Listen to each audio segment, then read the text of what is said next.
বলে দিলা গোপী চন্দন ওরে দূর করিতে ভববন্ধন বলে দিলা গোপী চন্দন ওরে দূর করিতে ভববন্ধন বলে দিলা গোপী চন্দন আরে সাজাইলা কৃষ্ণ দাস সাজাইলা কৃষ্ণ দাস সাজাইলা কৃষ্ণ দাস বলে বিলাস করিতে করিতে বাপ সাজাইলা কৃষ্ণ দাস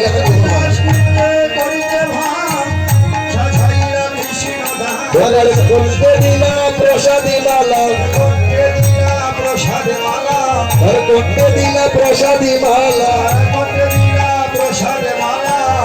দূর করিতে ভব জ্বালা করতে দিলে প্রসাদী মালা করিতে ভব জ্বালা করতে দিলা প্রসাদী মালা ওরে দূর করিতে ভব জ্বালা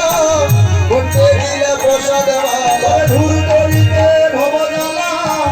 করতে দিলা প্রসাদী মালা ওরে দূর করিতে পিতার জ্বালা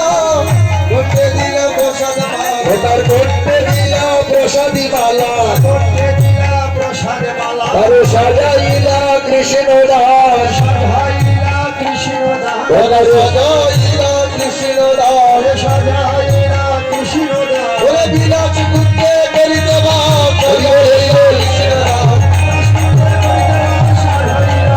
হরি বল হরি বল হরি বল হরি বল হরি বল হরি বল হরি বল হরি বল শুনিল এখানে কিছুক্ষণ পর দধির বান্ড ভঞ্জন করা হবে আপনারা যে বাজার এখানে উপস্থিত আছেন সজ্জন মন্ডলী আপনারা আপনাদের চরণে হাত রেখে বলতে আপনারা হুড়াহুড়ি করবেন না কারণ যিনি রঘুনন্দন হয়েছেন অনেক জায়গায় আমরা কীর্তনে যাই দেখা যায় অনেকে অনেক আঘাত পায় হ্যাঁ আজকে এখানে ভোলা মাখতে গিয়ে যদি কোনো ভক্তের অঙ্গ থেকে বিন্দু পরিমাণ রক্তকরণ হয় এত অর্থ ব্যয় করে আপনারা এই যজ্ঞ দিলেন পুণ্যের জন্য সমস্ত যজ্ঞ নিষ্ফল হয়ে যাবে যদি বিন্দু পরিমাণ রক্তপাত হয় এখানে হরিবল তাই শুধুজন আমরা আর বিলম্ব করবো না দধির বান্ড হাতে লইয়া শ্রী সচির নন্দন দধির বান্ড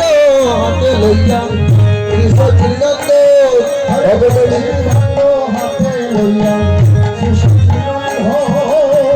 দধির বান্ড হাতে লইয়া শ্রী সচির নন্দন হাতে লইয়া শ্রী সচির নন্দন শিরে গুণ করে করিলা ওরে পর ওগো চির গুণম করে করিলা ওরে পর ওগো